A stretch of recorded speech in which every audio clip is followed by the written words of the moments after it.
नमो नमः. प्रवाचिका अहंदया जोशी अत्र समेषां स्वागतम्. एषा कथा परमहंस योगानंद पुस्तकात उद्धृता अस्ति. कथायाः नाम अस्ति बंगाली आनंदमयी मा. अस्तु तर्हि आरंभं कुर्मः. तर निर्मला देवीचे दर्शन घेतल्याखेरीज हिंदुस्थान सोडून जाऊ नये. त्यांचे पावित्र्य फार मोठे आहे. त्यांना सर्वत्र आनंदमयी मा या नावाने ओळखतात. माझी भाची अमिया बोस ही माझ्याकडे आग्रहाने पाहत होती. जरूर, मला त्या संत महिलेला भेटण्याची फार उत्सुकता आहे, मी म्हणालो. ईश्वरी साक्षात्काराच्या दृष्टीने त्यांनी फार उच्च अवस्था प्राप्त करून घेतलेली आहे, असे मी वाचलेले आहे. ईस्ट वेस्टमध्ये त्यांच्यासंबंधी काही वर्षांपूर्वी एक लहानसा लेखही आला होता. अमिया सांगत होती, मी त्यांना भेटून आलेली आहे. आमच्या लहानशा गावी जमशेदपूरला त्या नुकत्याच येऊन गेल्या. एका शिष्याच्या विनंतीवरून आनंदमयी मा मरणोन्मुख अशा एका इसमाच्या घरी गेल्या. त्या त्याच्या बिछाणाजवळ उभ्या राहिल्या. त्यांनी आपला हात त्याच्या कपाळावर ठेवला आणि त्याची मरणकाळची घरघर थांबली. त्या इसमाचा रोग ताबडतोब नाहीसा झाला आणि आपण दुखण्यातून उठल्याबद्दल त्याला फार आनंद वाटला आणि आश्चर्यही वाटले. त्यानंतर काही दिवसांनी मी असे ऐकले की आनंदमयी मा कलकत्त्याला भवानीपूर भागामध्ये एका भक्ताकडे राहत आहेत. श्री राईट आणि मी दोघे कलकत्त्यातील माझ्या वडिलांच्या घरातून ताबडतोब तिकडे निघालो. भवानीपूरमधील घराजवळ आमची फोर्ड गाडी येता क्षणीच आम्हा दोघांना रस्त्यावर एक अपूर्व दृश्य दिसले. आनंदमयी मा एका उघड्या मोटारीमध्ये उभ्या होत्या. जवळ 100 शिष्य जमलेले होते. भक्तजनांना त्या आशीर्वाद देत होत्या. त्या तेथून जाण्याच्या तयारीत होत्या असे दिसत होते. श्री राईट यांनी फोर्ड गाडी काही अंतरावर उभी केली व त्या शांत अशा जमावाकडे जाण्याकरता आम्ही निघालो. त्या संत महिलेने आमच्या दिशेने एक दृष्टिक्षेप टाकला. त्या आपल्या गाडीतून खाली उतरल्या व आमच्याकडे येऊ लागल्या. पिताजी, आपण आलात, असे जिव्हाळ्याचे शब्द बंगालीत उच्चारून त्यांनी आपला हात माझ्या गळ्याभोवती टाकला आणि आपले डोके माझ्या खांद्यावर टेकले. श्री राईट यांना मी नुकतेच म्हणालो होतो की माझी या संत महिलेशी काही ओळख नाही आणि स्वागताचे हे अपूर्व दृश्य पाहून त्यांना मोठी गंमतच वाटली. 100 भक्तांचे डोळे आमच्यावर एकदम आश्चर्ययुक्त नजरेने ते प्रेमळ दृश्य पाहून खेळले. त्या संत महिला समाधीच्या उच्च अवस्थेत आहेत हे मी ताबडतोब ओळखले. बाह्यतः त्यांनी जरी स्त्रीदेह धारण केला होता तरी आपण एक अविनाशी आत्मा आहोत हे त्या जाणून होत्या आणि त्या भूमिकेवरून परमेश्वराच्या दुसऱ्या एका भक्ताचे त्या स्वागत करीत होत्या. त्यांनी मला हात धरून आपल्या गाडीत नेले. आनंदमयी मा, माझ्यामुळे आपल्याला निघायला विलंब होत आहे, मी विरोध दर्शविला. पिताजी, युगायुगानंतर मी आपल्याला ह्या आयुष्यामध्ये प्रथमच भेटत आहे. इतक्यात जाऊ नका, त्या म्हणाल्या. आम्ही दोघे गाडीमध्ये पाठीमागील आसनांवर जाऊन बसलो. आनंदमयी मा लवकरच समाधी अवस्थेत गेल्या. त्यांचे सुंदर डोळे आकाशाकडे लागले आणि अर्धोन्मीलित असे ते एकदम निश्चल झाले. म्हटले तर जवळ, म्हटले तर दूर अशा स्वर्गाकडे त्यांचे डोळे लागलेले होते. भक्तमंडळी हलक्या आवाजात आनंदमयी मा की जय असे म्हणत होती. ईश्वरी साक्षात्कार झालेले पुष्कळ संत मी हिंदुस्थानात पाहिलेले आहेत, पण अशा तऱ्हेची उच्च कोटीला पोचलेली संत महिला मी पाहिलेली नव्हती. त्यांची मृदू सौम्य अशी मुद्रा एका दिव्य आनंदाने झळकत होती आणि म्हणूनच त्यांना आनंदमयी मा असे नाव प्राप्त झाले होते. डोक्यावर त्यांनी पदर घेतलेला नव्हता व त्यांचे लांब काळेभोर केस पाठीवर तसेच रुळत होते. त्यांच्या कपाळावर रक्तचंदनाचा टिळा होता व त्यांचा आध्यात्मिक नेत्र सतत उन्मिलितच आहे असे दर्शवित होता. त्यांची लहानशी मुद्रा, त्यांचे लहानसे हात, लहानसे पाय त्यांच्या आध्यात्मिक उन्नतीच्या दृष्टीने थिटे दिसत होते. आनंदमयी मा समाधीत असताना जवळच्या एका शिष्य महिलेला मी काही प्रश्न विचारले. त्या शिष्य महिलेने मला माहिती दिली, आनंदमयी मा हिंदुस्थानात सगळीकडे जातात. पुष्कळशा ठिकाणी त्यांचे शेकडो शिष्य आहेत. त्यांच्या धाडसी प्रयत्नांनी बऱ्याच इष्ट अशा सामाजिक सुधारणा घडवून आणल्या आहेत. स्वतः ब्राह्मण असून त्या जातीभेद मानत नाहीत. आम्ही काही जण प्रवासात नेहमी त्यांच्याबरोबर असतो. त्यांना कमी जास्त काय लागेल ते पाहत असतो. आम्हाला त्यांची आईसारखी शुश्रूषा करावी लागते, कारण त्या स्वतः आपल्या शरीराकडे काही लक्ष देत नाहीत. त्यांना जर कोणी खायला दिले नाही तर त्या खातही नाहीत किंवा मागतही नाहीत. त्यांच्यापुढे जेवणाचे ताट वाढून जरी ठेवले तरी त्याला त्या स्पर्शसुद्धा करीत नाहीत. त्यांनी ह्या जगातून निसटून जाऊ नये म्हणून आम्ही भक्त मंडळी आपल्या हातांनी त्यांना भरवितो. कित्येक दिवस त्या समाधी अवस्थेतच बहुधा असतात. त्यावेळी त्यांचा श्वासोच्छ्वाससुद्धा चालतो न चालतो, डोळ्यांची उघडझापसुद्धा होत नाही. त्यांचे प्रमुख शिष्य म्हणजे त्यांचे यजमान भोलानाथ. पुष्कळ वर्ष झाली. लग्न झाल्यानंतर थोड्याच दिवसात त्यांनी मौनव्रत स्वीकारले आहे. त्या शिष्य महिलेने नंतर मला एक व्यक्ती दाखविली. त्या व्यक्तीचे खांदे चांगले रुंद, अवयव सुरेख होते, केस लांबलचक असून दाढी पिकलेली होती. त्या गर्दीत ती व्यक्ती अगदी शांतपणे उभी होती आणि तिचे हात शिष्य भक्तिभावाने जसे हात जोडतो तसे जोडलेले होते. अनंतत्वामध्ये बुडी मारून ताजेतवाने झाल्यावर आनंदमयी माँ आता आपली जाणीव, आपले लक्ष ह्या पार्थिव जगाकडे केंद्रित करू लागल्या. पिताजी, तुम्ही सध्या कुठे राहत आहात हे मला सांगा. त्यांचा आवाज स्पष्ट व मधुर होता. सध्या कलकत्त्यास किंवा रांचीत, पण लवकरच मी अमेरिकेस परत जाणार आहे. अमेरिका? होय. अध्यात्म मार्गावर असणाऱ्या तेथील लोकांना एका भारतीय संत महिलेबद्दल कौतुक वाटेल. आपल्याला जायला आवडेल काय? जर पिताजींनी नेले तर जाईन. ह्या उत्तराने त्यांच्या जवळच्या भक्तमंडळीत भीतीची छाया पसरली. त्यांपैकी एकाने मला ठामपूर्वक सांगितले, आमच्यापैकी 20 इसम किंवा त्याहूनही जास्त असे आनंदमयी माँबरोबर नेहमी प्रवासात असतो. आम्हाला त्यांच्याशिवाय राहता येत नाही. जिकडे त्या जातात तिकडे आम्हाला जावे लागते. नाखुशीने मी तो विचार सोडून दिला, कारण त्यांना न्यायचे म्हणून त्यांच्याबरोबरच पुष्कळांना न्यावे लागावयाचे म्हणजे अडचणच.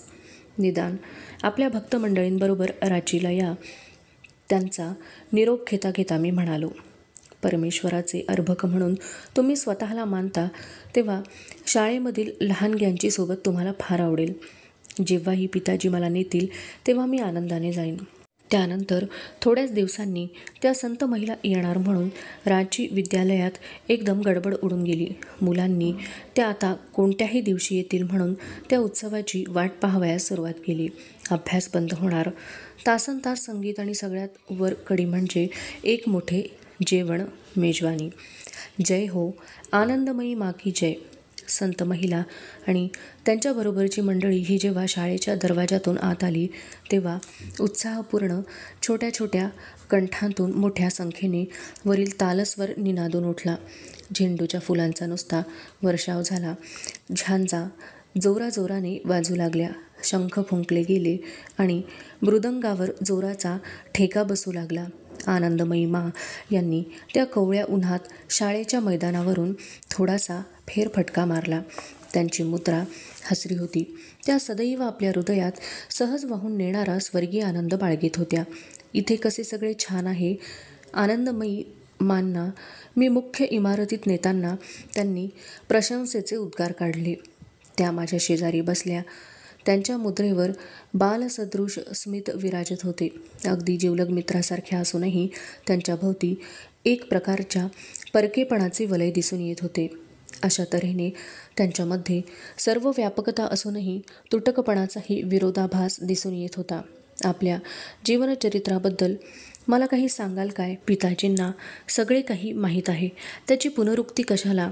एका जन्माच्या अल्पावधीत घडलेला इतिहास विशेष महत्त्वाचा नाही असे त्यांना उघडपणे वाटले. मला हसू आले. तरी पण त्यांना तीच विनंती जरा सौम्य आवाजात मी केली. पिताजी, सांगण्यासारखे थोडेच आहे. त्या सांगू लागल्या. आपले सुंदर हात त्यांनी नापसंती दर्शवण्याच्या हेतूने पुढे केले.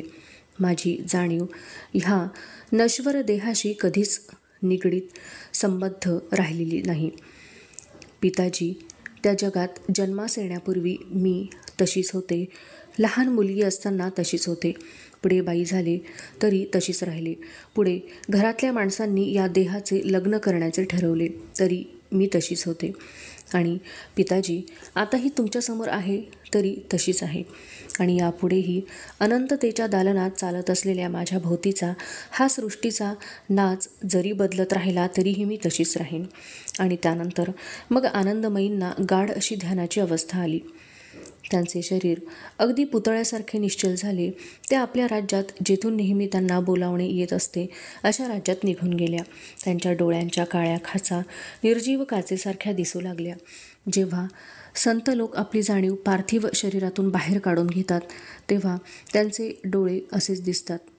त्यांचे शरीर त्यावेळी एका निर्जीव अशा मातीच्या गोळ्यासारखे दिसू लागते. अशा तऱ्हेच्या समाधी अवस्थेमध्ये आम्ही साधारण 1 तास तसेच बसलो. त्यानंतर त्या ह्या जगात परत आल्या.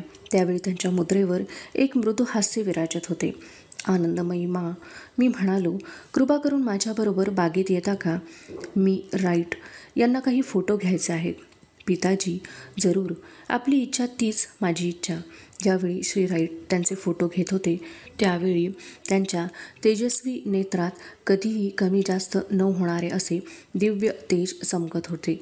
नंतर जेवणाची वेळ झाली. आनंदमयी मा आसनावर मांडी घालून बसल्या. त्यांच्या हाताशी त्यांना खाऊ घालायला एक भक्त बसला. चेल्याने तोंडापर्यंत आणलेला घास त्या संत महिलेने एखाद्या लहान मुलासारखा आज्ञाधारकपणे गिळून टाकला. आनंदमयी मांना आमटी, कढी व पक्वान्न यांमधील काही एक फरक समजत नव्हता, हे स्पष्ट दिसून येत होते. संध्याकाळ झाल्यावर संत महिला आपल्या मंडळींबरोबर जावयास निघाल्या. त्यावेळी त्यांच्यावर गुलाबांच्या पाकळ्यांचा वर्षाव केला गेला. लहान मुलांना आशीर्वाद देण्याकरता त्यांनी हात वर उचलले. त्यांनी सहज दाखवलेल्या ममतेमुळे मुलांचे चेहरे आनंदाने प्रफुल्लित झाले. प्रभूवर, तू तुझ्या परमेश्वरावर अंतःकरणपूर्वक, तुझ्या संपूर्ण आत्मशक्तीने, संपूर्ण मनाने आणि संपूर्ण ताकदीने प्रेम करावेस. येशू ख्रिस्ताने उद्घोषून सांगितलेले आहे, ही माझी पहिली आज्ञा होय.